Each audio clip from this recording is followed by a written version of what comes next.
¿qué tal amigos? Nuevamente bienvenidos a su canal Las Matemáticas en Casa. Como saben, venimos desarrollando una serie de videos que buscan preparar a los chicos para presentar las pruebas Saber, particularmente este año las pruebas Saber 11 que se realizarán ahora en octubre y en noviembre para calendario B y calendario A. Por lo tanto, aquí esperamos que con este ayuda puedan tener unos mejores resultados, que por un lado permitirán que ellos ingresen a las universidades, pero por otro lado también saben que estos resultados se utilizan como un índice para medir la calidad de la educación del país, así que vale la pena que hagan su mayor esfuerzo, tanto los maestros como los estudiantes, para que los resultados sean los esperados. Empezamos entonces con la actividad del día de hoy.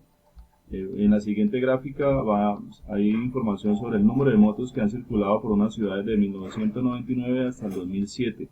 En esta gráfica van a observar en el eje X año a año los años, y en la eje Y van a encontrar el número de motos que han circulado cada año. ¿Listo? Con esta información que aparece aquí vamos a responder a una sola pregunta. Importante interpretar esta gráfica. Lo que observamos es que en el año 99 teníamos 4.000 motos. Para el siguiente año, en el 2000, ya habían 50.000 motos en circulación. Para el siguiente año ya había arriba de casi 70.000 motos, y lo que vemos aquí es que entre el 99 y el 2003 el crecimiento del número de motos por año fue casi que exponencial, pero en los años que siguen el aumento de motos de un año a otro se fue manteniendo, así que podemos decir que se vuelve constante. Por lo tanto la gráfica tiende a volverse una línea horizontal. De esa manera se interpreta esta gráfica. Con esta información vamos a responder entonces a la pregunta: si el número de motos que circulan en esta ciudad sigue creciendo con la regularidad que se muestra en la gráfica, en los 4 años siguientes, en 2007, el crecimiento anual del número de motos será, entonces veamos, menor que el crecimiento del 99 a 2000, mayor que el crecimiento entre el 99 a 2000, mayor que el crecimiento entre el 2000 a 2001, mayor que el crecimiento entre el 2002 y 2003, y la pregunta es ¿qué es crecimiento? Pues simplemente por notación quiero contarles que la tasa de crecimiento o la tasa de cambio o la razón de cambio en matemáticas se simboliza con una figura que parece un triángulo, que realmente es una letra griega que se llama delta. Este triángulo junto a una letra mayúscula se lee delta C y dice cambio en el crecimiento. Si estamos hablando de crecimiento, pero si fuera una T minúscula sería cambio en el tiempo, si fuera delta T mayúscula sería cambio de temperatura, y cualquiera de las opciones se resuelve restando a valor final el valor inicial, es decir, en este caso el crecimiento final menos el crecimiento final. Por ejemplo, si quisiera saber el crecimiento entre el 99 y el 2000, tomo primero el valor del 2000, y el valor del 2000 saben que era 50.000 menos el valor del 99 y era 40.000, hago la resta, por lo tanto el crecimiento de motos entre el 99 y el 2000 fue de 10.000. Bueno, de esa manera se puede calcular el crecimiento de un año al otro. Pero la pregunta que debemos saber es ¿qué pasa entre el 2007 y los 4 años siguientes? O sea, entre el 2007 y el 2011, ¿qué pasa con ese crecimiento? Pues lo que estamos observando en la gráfica, y ustedes lo vuelven a ver, es que en los primeros años, veamos, en los primeros años hay un crecimiento muy grande, pero en estos años el crecimiento tiende a estabilizarse, a no haber crecimiento, el crecimiento se vuelve cero o no hay crecimiento. Por lo tanto, no podría decir que en ningún momento después del 2007 el crecimiento va a ser mayor. Por lo tanto, estas opciones mayor, la B, la C y la D, pues son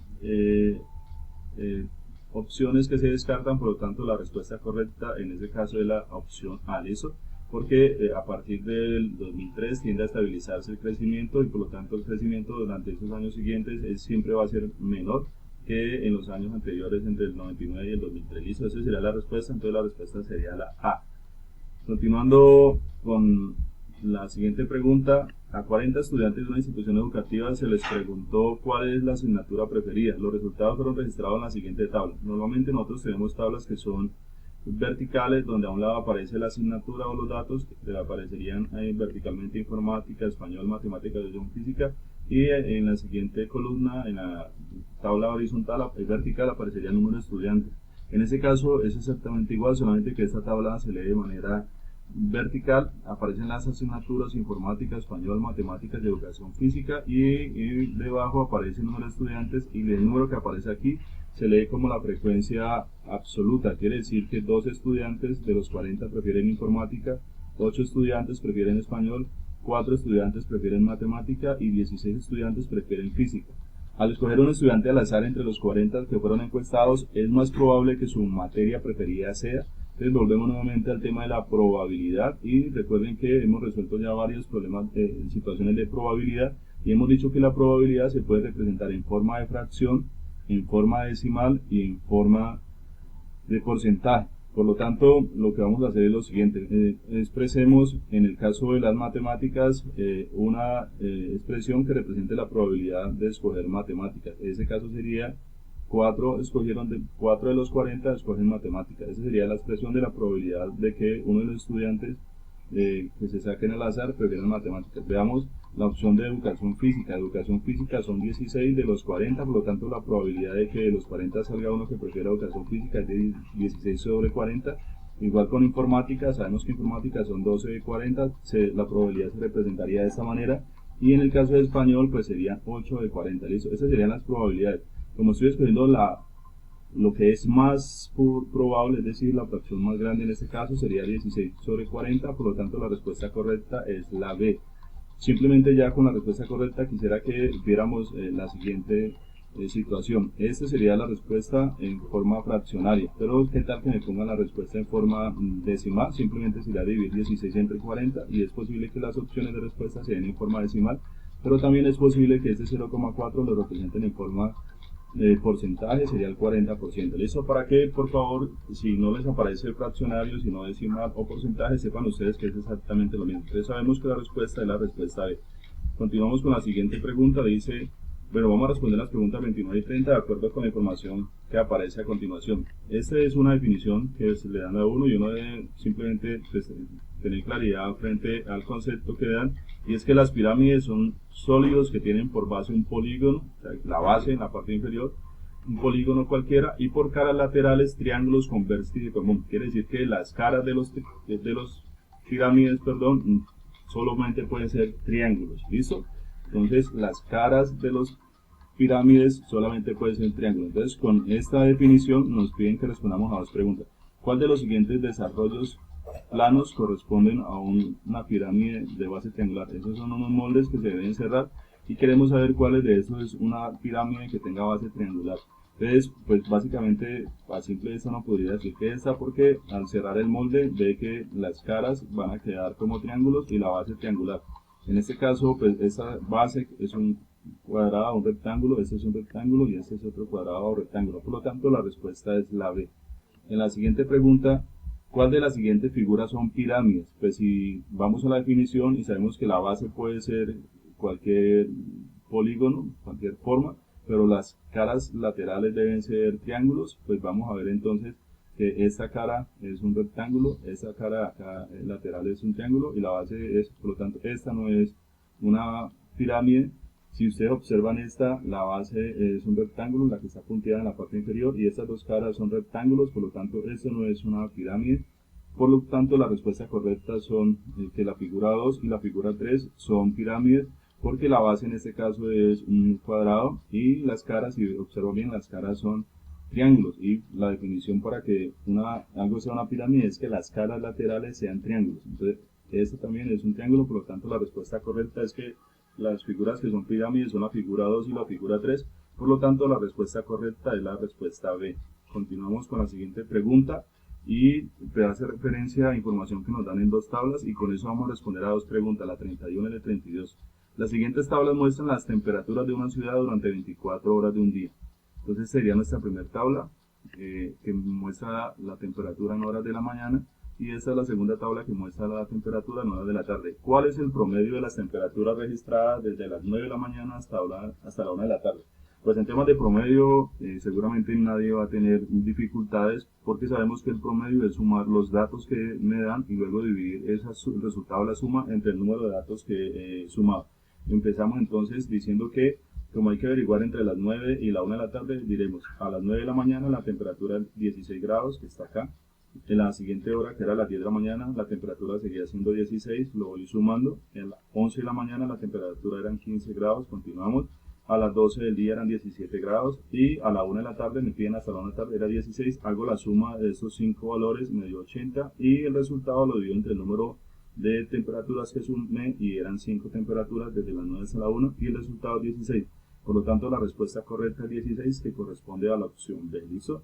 Entonces, aquí lo que hemos aprendido es a calcular promedios, es sumar los números que me correspondan y dividir entre el número de datos que he sumado.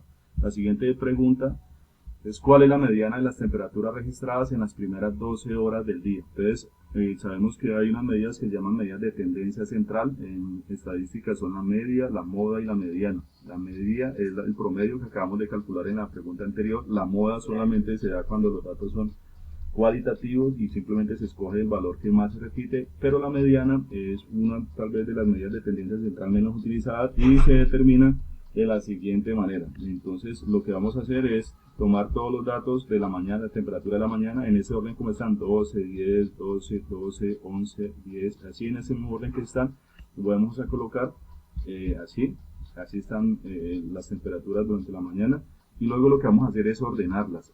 Hay 2 10, hay un solo 11, hay 3 12, 2 14, 2 15 y 2 16, de tal manera que si los ordeno de menor a mayor me quedaría en este orden.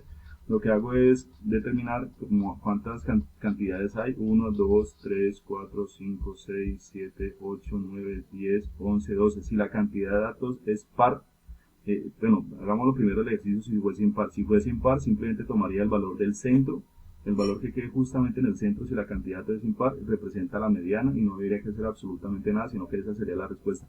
En este caso, como la cantidad de datos es par, porque son 12 datos, hay que tomar los dos datos centrales. Entonces, los dos datos centrales, 1, 2, 3, 4, 5, 6, sería este 12, y el otro dato central sería 14. Es decir, que antes del 12 hay 5 datos y después del 14 hay 5 datos, así que estos dos datos son los dos del centro.